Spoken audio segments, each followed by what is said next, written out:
Video on करून of करा रे.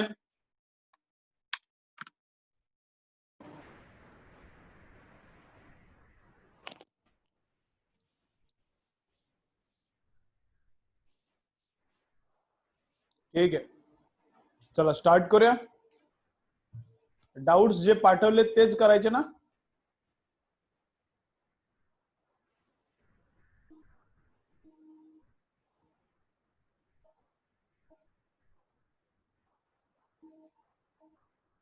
डाउट्स जितके पाठवले तुम्ही तेच करायचे आहेत ना. अभिषेकचे आलेत काही. ठीक आहे.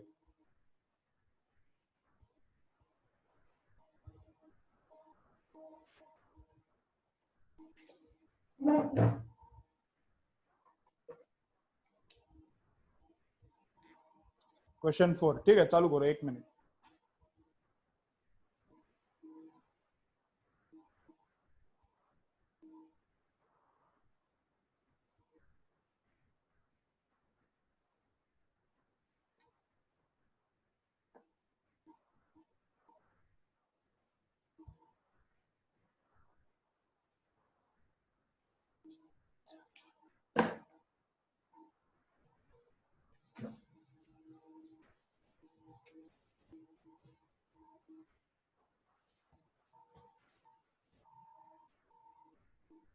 चलो देखो अभी क्या है.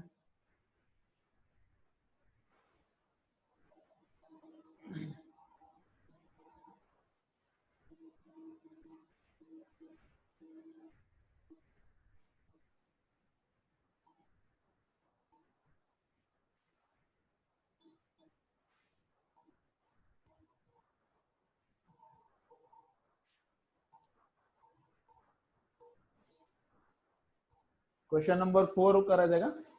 चलो 4, 7, 8, 9, 10. 4, 7, 8, 9, 10, 24, 29, 24, 29, 30 and 12. ठीक आहे. तुझे पाठवलेले पण करू गणेश. पेपरचे करूया, मग तू पाठवलेले पण करूया. राईट, पेपर मधले करूया. पेपरचे दोघांचे एकत्रच पाठवलंय ना. गणेशचे पण डाऊट्स हेच आहेत ना.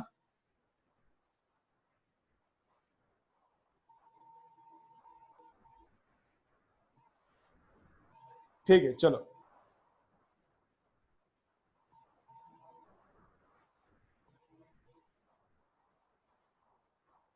क्वेश्चन नंबर 4 बघा काय बोलतोय.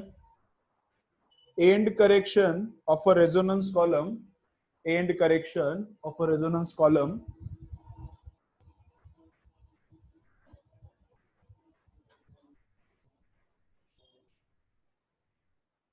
end correction of a resonance column is 1 centimeter. end correction is 1 centimeter. end correction मतलब कितना रहता है 0.3D. अगर क्लोज पाइप है तो ऐसा क्लोज एंड है, एक एंड क्लोज एक एंड ओपन, तो इतना रहता है. अगर दोनों ओपन है तो कितना रहेगा, इसका double 0.6 into internal diameter. Right. अब क्या बोल रहा है उधर. if shortest length resonating with the tuning fork is 15 centimetre. 15 centimetre पे रेजोनेंस करता है. शॉर्टेस्ट लेंथ है ये. क्या है, लेंथ शॉर्टेस्ट है. ठीक है. Next resonating length. Next resonating length हमको फाइंड आउट करना है. ठीक है. अभी वहां पर पाइप कौन सा है, क्लोज पाइप है या फिर ओपन पाइप है, कुछ मेंशन नहीं किया. क्वेश्चन नंबर 4 में क्लोज पाइप है या फिर ओपन पाइप है, कुछ भी मेंशन नहीं किया. तो जनरली क्लोज पाइप एज्यूम करो. ऐसा कुछ भी नहीं दिया तो जनरली क्या एजम्पशन करो, क्लोज पाइप है ऐसा एजम्पशन करो. तो मैं क्लोज पाइप है एज्यूम करता हूं. तो इतना है अपना एंड करेक्शन. ठीक है. चलो तो अभी क्या करना है. पहला रेजोनेंस मिलता है किधर, 15 सेंटीमीटर पे मिलता है. पहला रेजोनेंस 15 सेंटीमीटर पे मिलता है. और ये एंड करेक्शन का 1 सेंटीमीटर, मतलब ये ऐड करना पड़ता है, ये इसमें ऐड करना पड़ता है. तो टोटल लेंथ इनिशियल कितना है 16 सेंटीमीटर. टोटल इनिशियल लेंथ कितना है 16 सेंटीमीटर. मतलब 16 सेंटीमीटर पे अब रेजोनेंस हो रहा है. ठीक है. चलो तो क्लोज पाइप के लिए क्या फॉर्मूला रहता है फ्रीक्वेंसी का. 1/2L, यहाँ पे रहता है क्लोज पाइप के लिए 2p+1, 1/2L नहीं रहता, 1 रहता है 4L और V। ओके, तो क्लोज पाइप के लिए क्या फॉर्मूला रहता है? फ्रीक्वेंसी इज इक्वल टू, देखो frequency is equal to 2p+1/4L into V। तो ये P क्या रहता है? ये P रहता है क्या बोलते हैं उसको, P क्या रहता है? Overtone number. P क्या रहता है? ओवरटोन का नंबर। अभी लेंथ क्या बोल रहा है? छोटे से छोटा है। अभी एक ही है, फोर्क एक ही है, जो ट्यूनिंग फोर्क एक ही है। जो फोर्क इसके साथ रेजोनेंस कर रहा है, वो फोर्क इस नेक्स्ट वाली लेंथ के भी साथ रेजोनेंस कर रहा है। तो लेंथ कब छोटा रहेगा? ये तो फिक्स है। तो लेंथ छोटा रहने के लिए क्या होना चाहिए? Velocity of sound in air भी फिक्स है। तो लेंथ छोटा होने के लिए पी को क्या होना पड़ेगा? छोटा। लेंथ छोटी होने के लिए पी को क्या होना पड़ेगा? छोटा। तो छोटी से छोटी लेंथ बोला है 15 प्लस एंड करेक्शन 1 का, तो 15 + 1 कितना होता है? 16। तो initial frequency is equal to, अब ये पी कम से कम कितना कर सकता हूं मैं? ओवरटोन का नंबर है, ओवरटोन का नंबर में कम से कम कितना कर सकता हूं? 0 कर सकता हूं। तो ये 0 किया मैंने इसको, तो ये होता है 1/4 इंटू एल, कितना है? 16 इंटू वेलोसिटी ऑफ साउंड जो भी है वो है। ठीक है, अब नेक्स्ट क्या करने का? नेक्स्ट इस पाइप का लेंथ चेंज किया। इतना लेंथ था तो लेंथ चेंज किया। लेंथ कैसा चेंज करते? लेंथ कैसा चेंज करते देखो, अगर ये ऐसा पाइप है, ऐसा पाइप है, तो इसमें वाटर लेवल भरते यहां तक, वाटर यहां तक है और ऊपर का 15 सेंटीमीटर खुला छोड़ते, तो लेंथ है 15। ये वाटर लेवल नीचे लाने का, वाटर लेवल नीचे लाने का मतलब खुला लेंथ कितना हो जाएगा? थोड़ा बड़ा हो जाएगा, तो लेंथ बढ़ता है। ऐसा वाटर लेवल चेंज करके लेंथ को चेंज करते। ठीक है, तो अभी उतने ही फ्रीक्वेंसी पे वो जो फोर्क का फ्रीक्वेंसी, यहाँ पे जो फोर्क है, यहाँ पे जो ट्यूनिंग फोर्क है वही है, लेकिन उसके साथ अभी बड़ा वाला लेंथ वाइब्रेट कर रहा है। अभी उसके साथ बड़ा वाला लेंथ वाइब्रेट कर रहा है, नेक्स्ट लेंथ बोल रहा है ना। तो लेंथ थोड़ा सा बढ़ा दिया, तो तब पी भी क्या करना पड़ेगा? थोड़ा सा बड़ा करना पड़ेगा। क्यों? क्योंकि ये कांस्टेंट है, इधर भी कांस्टेंट है फ्रीक्वेंसी, वही ट्यूनिंग फोर्क है ना, तो फ्रीक्वेंसी कांस्टेंट है। तो लेंथ को बड़ा करने के लिए पी को बड़ा करना ही पड़ेगा। अब नेक्स्ट लेंथ बोला है तो नेक्स्ट ओवरटोन लेने का। अब नेक्स्ट ओवरटोन कौन सा है? पहला ओवरटोन। तो यहाँ पे मैंने 1 पुट किया, 1 पुट किया तो कितना होता है? 2+1, 3/4। अब लेंथ कुछ तो नया आएगा, इसलिए मैं न्यू लेंथ LN करता हूँ उसको। और वेलोसिटी ऑफ साउंड कितना रहेगा? उतना ही। तो ये वाला फ्रीक्वेंसी नया और पुराना फ्रीक्वेंसी, दोनों फ्रीक्वेंसी एक ही ट्यूनिंग फोर्क का है ना, एक ही ट्यूनिंग फोर्क के साथ पुराना लेंथ और नया लेंथ वाइब्रेट करते हैं, तो ऐसा आ जाएगा। अब इसको सॉल्व करने का, ठीक है, वी गया, 4 गया, तो length new is equal to कितना आता है? 16 3 48 आता है। इतना लेंथ चाहिए, तो with and without and correction कितना चाहिए? 46, 46 नहीं 47, विदाउट एंड करेक्शन 47, उसमें 1 सेंटीमीटर का एंड करेक्शन ऐड किया तो 48 बन रहा है। इतना लेंथ चाहिए, ठीक है ना। लेकिन एक्चुअली अपन को कितना प्रोवाइड करना पड़ेगा? 47 ही प्रोवाइड करना पड़ेगा। एंड करेक्शन अपने आप इसमें ऐड हो जाएगा और इतना बनता है। तो कितना लेंथ चाहिए? 47 का। Clear answer? इसका आंसर ऑप्शन डी है। क्वेश्चन नंबर 4 का आंसर क्या है? ऑप्शन डी है। क्लियर है क्या? चलो चलो, ठीक है।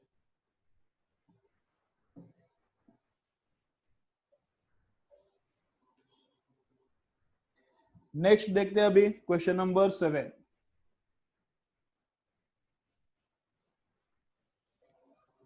क्वेश्चन नंबर 7 देखते हैं।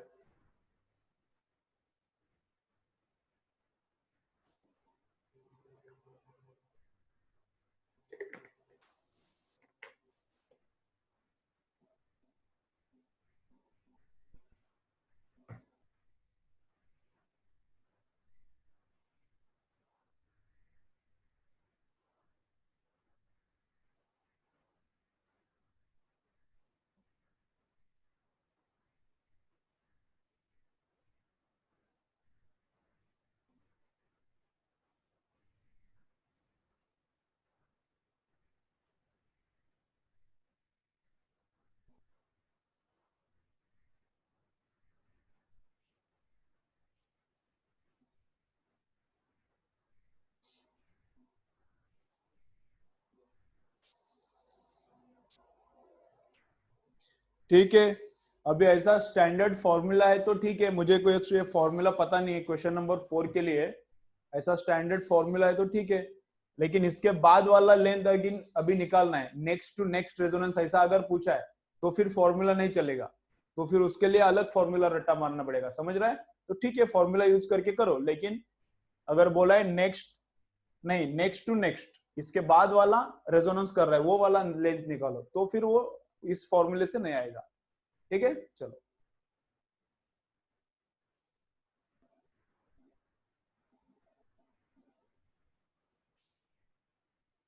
हो ठीक आहे, ते 45 मग चुकून आला असेल, युट्यूब वर आला होता ना 45, ते चुकून आला असेल, 47च यायला पाहिजे, बरोबर आहे। चलो ठीक है, उसमें यूट्यूब के वीडियो में शायद मैंने एंड करेक्शन नहीं ले लिया। अब यहाँ पर जब सॉल्व कर रहा था तब मुझे याद आया एंड करेक्शन शायद नहीं लिया उधर मैंने, उधर डायरेक्ट 15 का 3 टाइम्स 45, एंड करेक्शन को लिया नहीं है उधर। ठीक है, चलो। तो फिर क्वेश्चन नंबर 7, उसके बाद 7 देखो क्या है।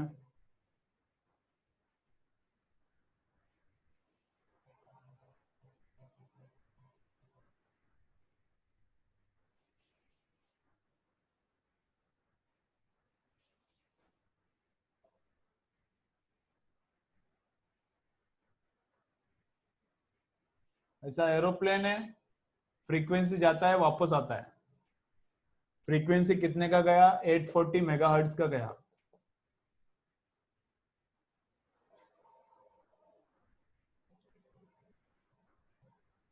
ये जो आता है इसका फ्रीक्वेंसी कितना बड़ा है? चेंज इन फ्रीक्वेंसी है 2.8 किलोहर्ट्ज, चेंज इन फ्रीक्वेंसी है कितना? 2.8 kilohertz. Then velocity of aeroplane. ठीक है, ओके।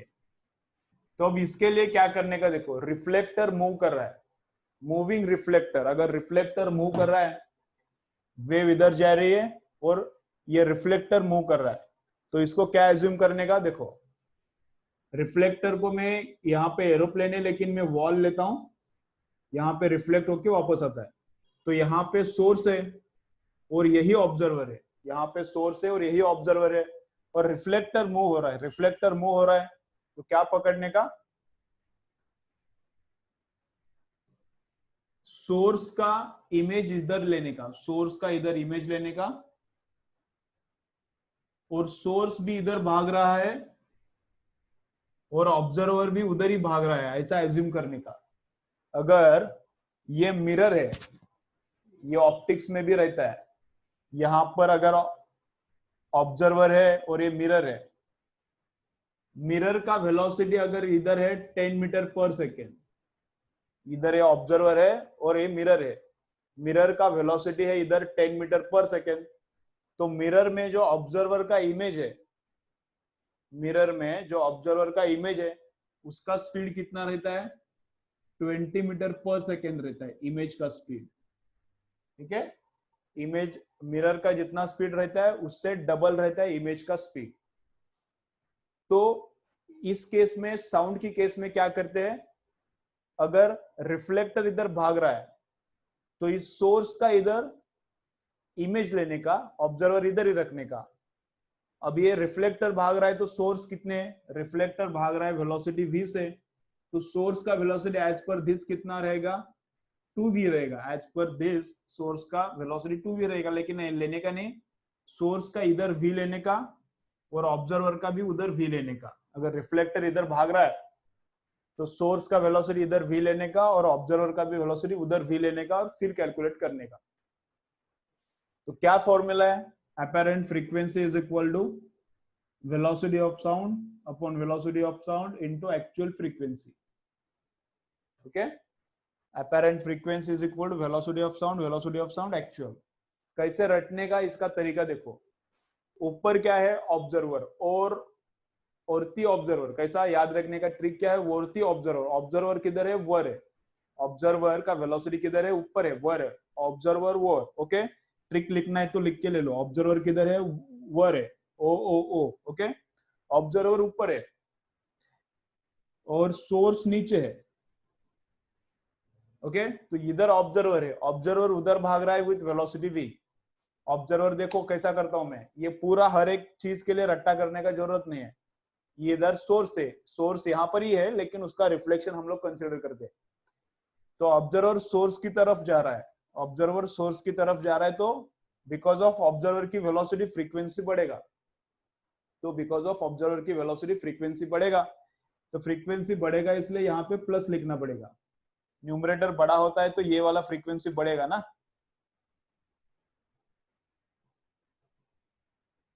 न्यूमरेटर बड़ा होता है तो अपेरेंट फ्रीक्वेंसी बढ़ेगा, तो यहाँ पे प्लस चाहिए।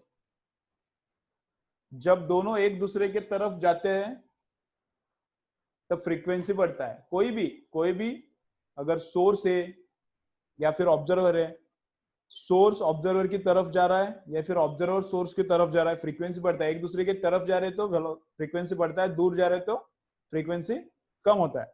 तो ये पास में जा रहा है तो ये फ्रीक्वेंसी बढ़ाएगा, तो ये ऊपर बैठा रहता है, तो ये बड़ा होना चाहिए, बड़ा होने के लिए ऊपर प्लस करने का। अब सोर्स का देखो कैसा करना है, सोर्स किधर जा रहा है, लेफ्ट की तरफ जा रहा है, सोर्स किधर जा रहा है, लेफ्ट की तरफ जा रहा है। अब सोर्स लेफ्ट की तरफ जा रहा है मतलब ये भी टुवर्ड्स ऑब्जर्वरी तो जा रहा है, ये लेफ्ट की तरफ जा रहा है मतलब ये भी टुवर्ड्स तो ऑब्जर्वरी तो जा रहा है, ये टुवर्ड्स ऑब्जर्वर जा रहा है मतलब ये भी क्या करेगा, फ्रीक्वेंसी बढ़ाएगा, ये भी फ्रीक्वेंसी बढ़ाएगा, लेकिन ये डिनोमिनेटर में है, इसको भी फ्रीक्वेंसी बढ़ाने का, ये भी टुवर्ड्स जा रहा है तो इसको भी फ्रीक्वेंसी बढ़ाने का है, लेकिन ये डिनोमिनेटर में है, तो डिनोमिनेटर में क्या होना पड़ेगा, इसको सब्ट्रैक्ट होना पड़ेगा तभी ये बड़ा हो जाएगा। ओके, डिनोमिनेटर वाला बड़ा करने के लिए सब्ट्रैक्ट करता है, ये छोटा हो जाएगा तो पूरा बड़ा हो जाएगा ना, इसलिए इसलिए यहाँ पे माइनस। ठीक है, इसको सॉल्व करने का फिर अपरेंट फ्रीक्वेंसी कितना है, 2.8 किलोहर्ट्ज से बड़ा है तो कितना लेने का, 842.8। एक्चुअल फ्रीक्वेंसी कितना है, इधर नीचे देता हूं मैं 840। वेलोसिटी ऑफ साउंड कितना दिया है अभी, वो इधर पुट करो,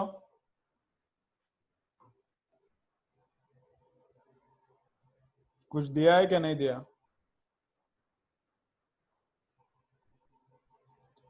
ठीक है, अभी उसके विदाउट वो भी शायद निकल सकते हैं, देखते हैं। v plus velocity of plane upon v minus velocity of plane. ठीक है,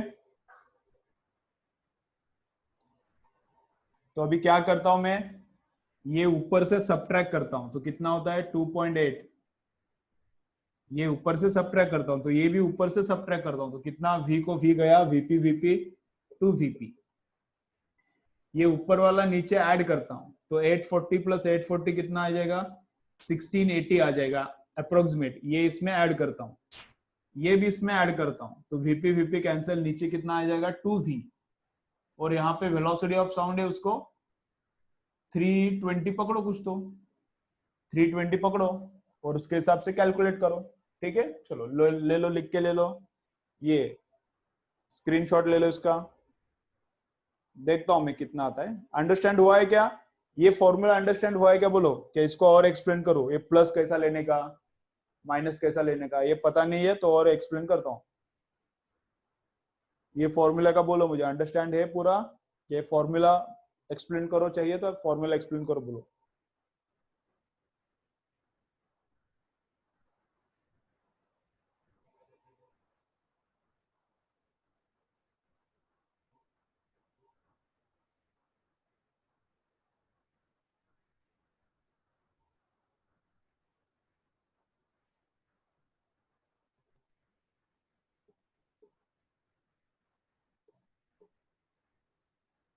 ऐसा आ रहा है 0.533 आ रहा है मीटर पर सेकेंड।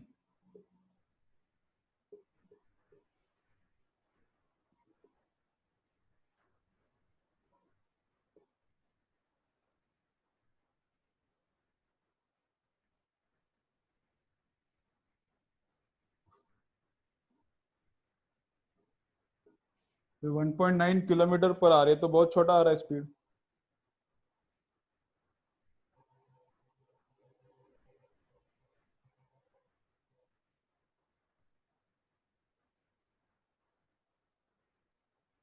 ठीक है, तू रुको रुको अभी। यहाँ पे थोड़ा गलती किया है, रुको रुको, थोड़ा गलती हुआ है, क्या हुआ है, थोड़ा गलती हुआ है, देखो। ये हमने किसके लिए किया, साउंड के लिए किया, ठीक है। चलो देखो इधर, ये किसके लिए किया, हम लोगों ने साउंड के लिए किया, तो साउंड के लिए सब सही है, साउंड के लिए यहाँ पे कोई प्रॉब्लम नहीं है। लेकिन जो फ्रीक्वेंसी गया है वो साउंड का फ्रीक्वेंसी नहीं है। अभी आंसर ये वाला जो निकाला है ऑप्शन में नहीं है, क्यों, देखो ये वाला हम लोगों ने साउंड के लिए किया है, साउंड के लिए नहीं है। क्वेश्चन में पूछा है रेडियो वेव पूछा है ना, वो थोड़ा देखने में गलती हो गया। तो रेडियो वेव मतलब क्या है, रेडियो वेव मतलब वो डॉपलर इफेक्ट लाइट का यूज करना पड़ेगा। किसका डॉपलर इफेक्ट यूज करना पड़ेगा, लाइट का। तो लाइट के लिए कैसे रहता है वो भी देखो, लाइट के लिए कैसे रहता है। अभी दोनों भी रिवाइज हो गया तो अच्छा हो गया। तो साउंड के लिए रिफ्लेक्टर मूव हो रहा है तो ऐसा लेने का, ऑब्जर्वर भी उधर जा रहा है, सोर्स भी इधर जा रहा है। लेकिन लाइट के केस में वैसा नहीं करने का, लाइट के केस में कैसा करने का, देखो change in frequency upon original frequency is equal to 2 into relative velocity upon velocity of light. Light के लिए क्या फॉर्मूला रहता है, ऐसा change in frequency upon original frequency is equal to 2 into relative velocity upon C, ठीक है, okay. तो देखो कैसा है, तो फ्रीक्वेंसी चेंज कितना हो गया, ये रिफ्लेक्शन के लिए, अगर रिफ्लेक्शन नहीं हो रहा तो ये 2 लेने का नहीं। अगर डायरेक्टली इधर से इधर लाइट आ रही, रिफ्लेक्शन वगैरह नहीं हो रहा, तो यहाँ पे 2 लेने का नहीं। लाइट जाती है और वापस रिफ्लेक्ट होके आती है, तो यहाँ पे 2 लेने का। तो डेल्टा भी कितना है, 2.8 किलो हर्ट्ज, मतलब 10⁻³ change in frequency. Original frequency कितना है, 840 इंटू 10⁻⁶, 2 इंटू रिलेटिव वेलोसिटी, मतलब अभी इसको तो वेलोसिटी नहीं है, प्लेन को ही वेलोसिटी है, तो प्लेन और ऑब्जर्वर इनका बीच में वेलोसिटी कितना है, तो वो आता है प्लेन का वेलोसिटी अपॉन सी, मतलब 3 इंटू 10⁸ ठीक है। चलो ये वाला भी लिख के लो, ये लाइट है इसलिए ऐसा करना पड़ता है।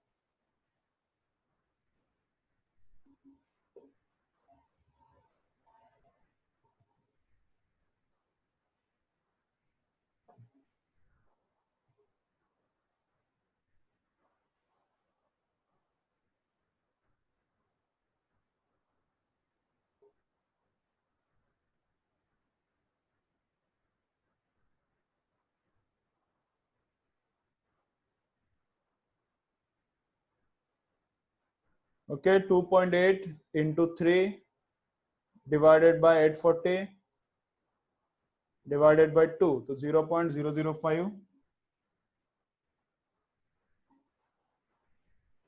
ये -3 होता है, ये ऊपर जाके 10⁵ मीटर पर सेकेंड ऐसा आता है।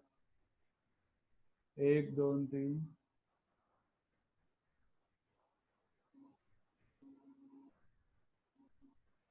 0.5 किलोमीटर पर सेकेंड, ठीक है, ऑप्शन डी, ऑप्शन डी। चलो नेक्स्ट क्वेश्चन क्या है, चलो इसका स्क्रीनशॉट ले लो, नेक्स्ट करते हैं।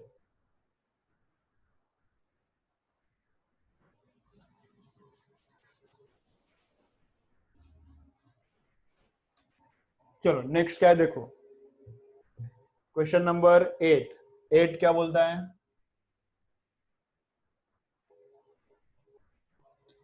रडार की फ्रीक्वेंसी है 780 hertz. The frequency of reflected wave from an aeroplane is increase by 2.6। ये भी वैसा ही करना है, क्वेश्चन नंबर 8 7 जैसा ही है, ठीक है, बताता नहीं मैं, तुम लोग करो उसका। क्वेश्चन नंबर 8 7 जैसा ही है। Question number 9।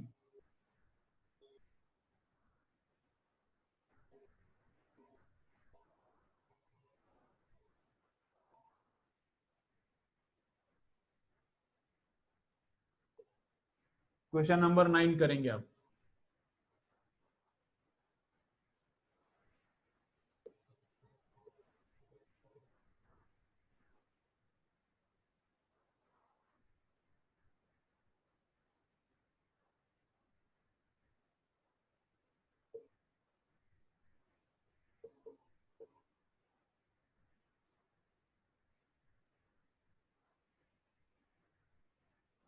चलो अभी ये क्या है, क्वेश्चन नंबर 9 एकदम फॉर्मूला बेस्ड है। देखो इधर, इधर ऑब्जर्वर है, सोर्स इधर से आ रहा है विद दिस मच वेलोसिटी, उसका फ्रीक्वेंसी इतना दिया है, साउंड का वेलोसिटी इतना दिया है, तो इसको कितना फ्रीक्वेंसी सुनाई देगा, इसको कौन सा फ्रीक्वेंसी सुनाई देगा ये फाइंड आउट करना है। ठीक है, यही करना है ना। तो apparent frequency is equal to velocity of sound upon velocity of sound into actual frequency। Actual frequency है 400। ऑब्जर्वर किधर रहता है, ऑब्जर्वर वोर, ऑब्जर्वर किधर रहता है वोर, तो ऑब्जर्वर को स्पीड है ही नहीं, तो वो जीरो है, प्लस करो या फिर माइनस करो अभी कुछ फर्क नहीं है। सोर्स उधर जा रहा है, तो सोर्स उधर जाएगा मतलब क्या करेगा, अपैरेंट फ्रीक्वेंसी बढ़ाएगा। सोर्स उधर जा रहा है मतलब अपैरेंट फ्रीक्वेंसी बढ़ाएगा, बढ़ाएगा मतलब क्या करना पड़ेगा, उसको माइनस करना पड़ेगा 200, माइनस करना पड़ेगा 200। तो ऐसा करना पड़ेगा। ऐसा आता है क्या आंसर, क्या नहीं आ रहा?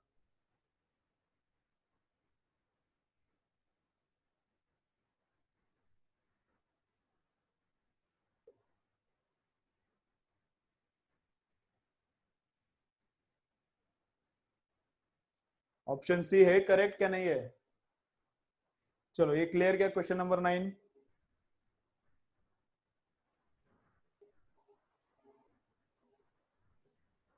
क्वेश्चन नंबर 9 क्लियर क्या? एक बार ऑप्शन सी करेक्ट है क्या नहीं देखता हूं मैं।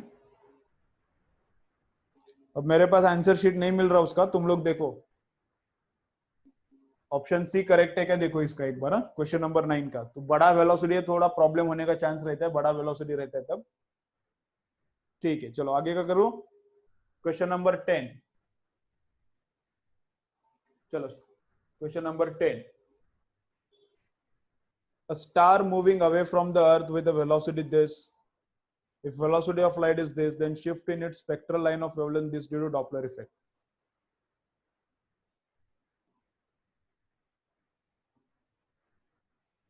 देखो अभी अर्थ पे हम लोग को क्या करना है, ऑब्जर्व करना है। यहां से एक लाइट का वेव आता है, अर्थ पे ऑब्जर्व करना है, तो डायरेक्ट आ रहा है, रिफ्लेक्शन नहीं हो रहा, तो क्या फॉर्मूला रहता है, change in frequency upon original frequency is equal to change in lambda upon original lambda is equal to relative velocity upon C रहता है। अगर डायरेक्टली वेव आ रहा है तो ये फॉर्मूला, अगर इधर से अर्थ से ही वेव उधर जाता है वापस रिफ्लेक्ट होके आता है, अर्थ से उधर जाता है वापस रिफ्लेक्ट होके आता है, तो यहाँ पे लेने का 2, तो यही फॉर्मूला इधर। तो क्या है, फ्रीक्वेंसी चेंज कितना है, क्या बोला है क्वेश्चन नंबर, ये दूर जा रहा है, ये दूर जा रहा है, तो ओरिजिनल लैम्बडा दिया है 5700, डेल्टा लैम्बडा कैलकुलेट करना है, सी कितना है 3 इंटू 10⁸ है, और वी आर रिलेटिव वेलोसिटी कितना है, ये दूर जा रहा है, अब दूर जा रहा है पास आ रहा है तो ये 100 ही लिखो, उसमें कुछ टेंशन नहीं है। 100 किलोमीटर है, तो यहाँ पे और 10⁻3, 100 किलोमीटर है तो और 3 जीरोस। ठीक है, तो ये डेल्टा लैम्बडा आ जाएगा। अब डेल्टा लैम्बडा ये पॉजिटिव रहेगा क्या निगेटिव रहेगा, वो कैसे निकालने का, ये डेल्टा लैम्बडा पॉजिटिव मतलब लैम्बडा बढ़ेगा क्या कम हो जाएगा, तो जब सोर्स ऑफ लाइट दूर जा रहा है, दूर जा रहा है वो क्वेश्चन में बोला है, जब सोर्स ऑफ लाइट दूर जा रहा है तो क्या होता है, लैम्बडा बढ़ता है, फ्रीक्वेंसी कम होता है उसका ही मतलब लैम्बडा बढ़ता है। तो डेल्टा लैम्बडा जो भी आया उतने से क्या हुआ, उतने से लैम्बडा बढ़ गया, ये दूर जा रहा है, इसलिए जितना भी डेल्टा लैम्बडा आता है इतना लैम्बडा क्या होता है, बढ़ता है। ठीक है, वो लॉजिक से निकालने का, वो लॉजिक से निकालने का, लैम्बडा बढ़ेगा क्या कम होगा वो लॉजिक से निकालने का। इसी केस में फ्रीक्वेंसी अगर निकाला रहता हम लोगों ने, इसी केस में अगर फ्रीक्वेंसी निकाला रहता, ये दूर जा रहा है तो फ्रीक्वेंसी इसी केस में कम होगा, और इसी केस में लैम्बडा क्या होता है, बढ़ेगा, इतने से लैम्बडा बढ़ेगा, इतने से फ्रीक्वेंसी कम होगा। ये क्लियर? चलो क्वेश्चन नंबर 24, स्क्रीनशॉट ले लो उसका।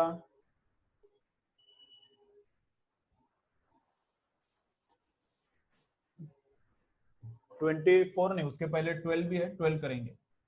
12 देखो, 12 क्वेश्चन मैंने वीडियो में है ना, वीडियो में अंडरस्टैंड नहीं हुआ क्या? अभिषेक क्वेश्चन नंबर 12 वीडियो में है ना, क्या प्रॉब्लम है उधर?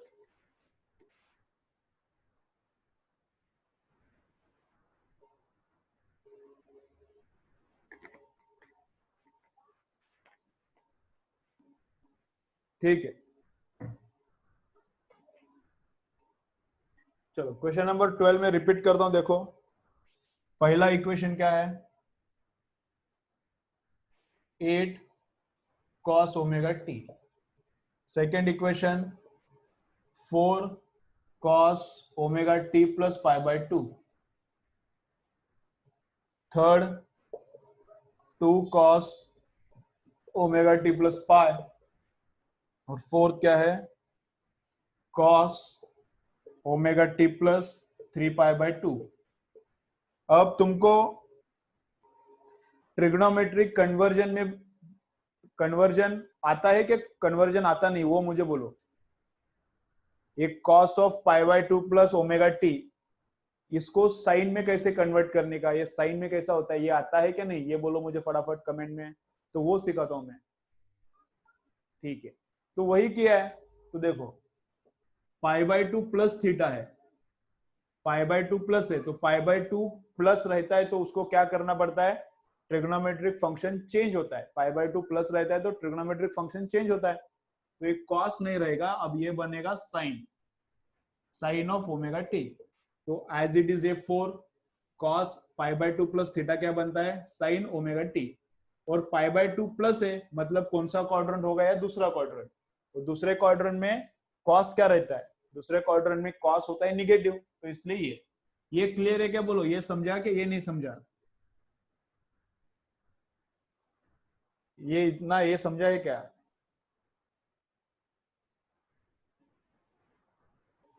ठीक है, ठीक है, तो इधर देखो, तो यहां पे कन्वर्जन क्या होता है, 2 का 2 cos of pi plus something, pi plus something आता है तो कॉस का कॉस ही रहता है, पाई प्लस समथिंग आता है तो कॉस का तो कॉस ही रहता है।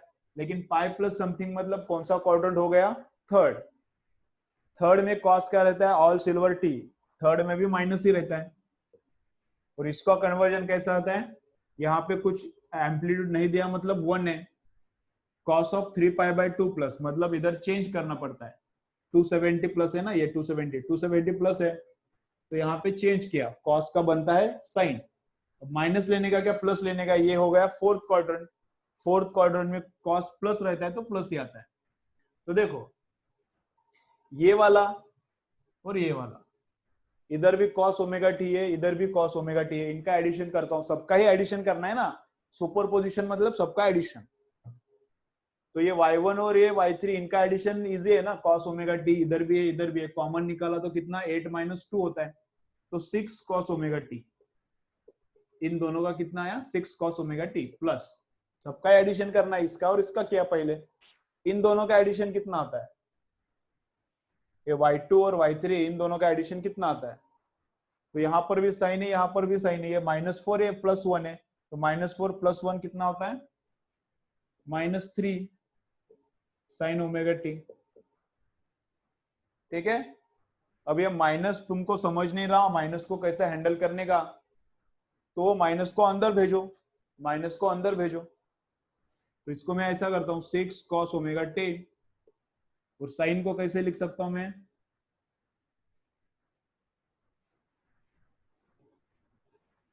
cos omega T plus pi by 2, ऐसा लिख सकता हूं क्या, cos omega, sine omega T को मैंने ऐसा लिखा, cos में लिखा, cos pi by 2 plus theta है, cos pi by 2 plus theta है, तो पाई बाय 2 प्लस है तो चेंज होता है, और पाई बाय 2 प्लस थीटा मतलब सेकेंड क्वाड्रेंट में, तो सेकेंड क्वाड्रेंट में माइनस होता है, तो यहाँ पर मुझे प्लस लिखना पड़ेगा। इसका कन्वर्जन करके देखो बराबर ये आता है, माइनस साइन ओमेगा टी आता है, ये 3 का तो 3, इसका कन्वर्जन करके देखो माइनस साइन ओमेगा टी आता है। अब इधर तक क्लियर है तो सम क्लियर ना, ये वाली वेव और ये वाली वेव, दो वेव्स है, दो वेव्स का सुपरपोजिशन एसएचएम चैप्टर में है, दो वेव्स का सुपरपोजिशन एसएचएम चैप्टर में है। तो कैसा करने का है, resultant amplitude is equal to first amplitude का स्क्वायर प्लस सेकेंड एम्पलीट्यूड का square plus 2 into first amplitude into second amplitude into cos of phase difference, into cos of phase difference. तो इनके बीच में फेज डिफरेंस कितना है, पाई by 2, तो उधर put किया पाई बाय 2, क्लियर आंसर? अब समझा क्या?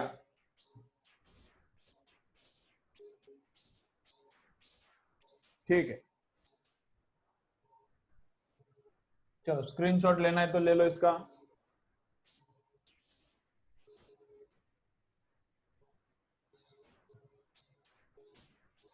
ओके, चलो उसके बाद 24।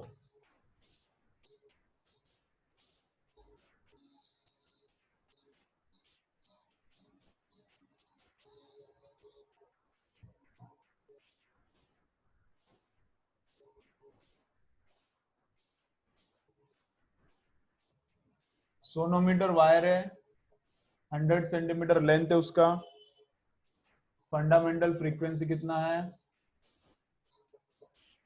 330 हर्ट्ज है fundamental frequency. Velocity of propagation बोल पूछा है।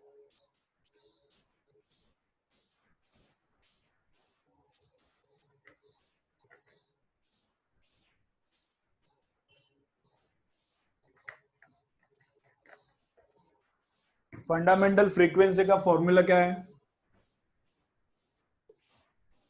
वायर के लिए, स्ट्रिंग, वायर मतलब स्ट्रिंग ही रहता है, स्ट्रिंग के लिए दो एंड में स्ट्रिंग फिक्स है, तो उसके लिए क्या फॉर्मूला रहता है?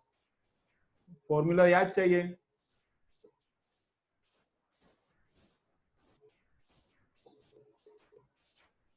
P plus 1/2L into root of T upon N. तो फ्रीक्वेंसी कितना है? 330। फंडामेंटल फ्रीक्वेंसी बोलता है तो ये P रहता है ओवरटोन का नंबर, P रहता है ओवरटोन का नंबर। तो फंडामेंटल फ्रीक्वेंसी मतलब ओवरटोन का नंबर कितना? फंडामेंटल फ्रीक्वेंसी मतलब ओवरटोन का नंबर क्या लेने का? 0 लेने का। तो ये 1/2 इंटू लेंथ, लेंथ कितना दिया है? 1 मीटर। और ये जो रहता है यही तो रहता है वेलोसिटी, तो ये 2 इधर भेज दो, 660 आता है आंसर। ठीक है, 24। तो 29 देखो सिंपल है, कुछ नहीं था इसमें 24 में, तो इधर भेजने का 660 आता है आंसर। 29 देखते हैं।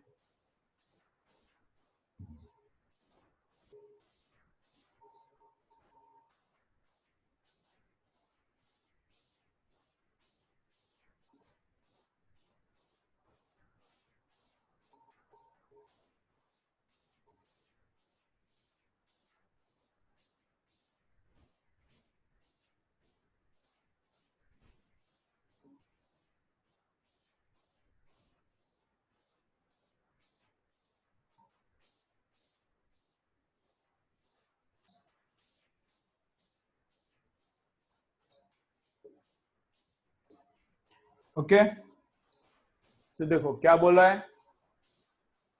क्वेश्चन नंबर 29 में बोला है वायर का फ्रीक्वेंसी 500 है, फंडामेंटल है क्या नहीं दिया नहीं है, लेकिन पकड़ना ही पड़ेगा फंडामेंटल। ओके, लेक्चर अभी एंड हो जाएगा, बंद करता हूँ, फिर वापस कनेक्ट हो जाए, चालू करेंगे।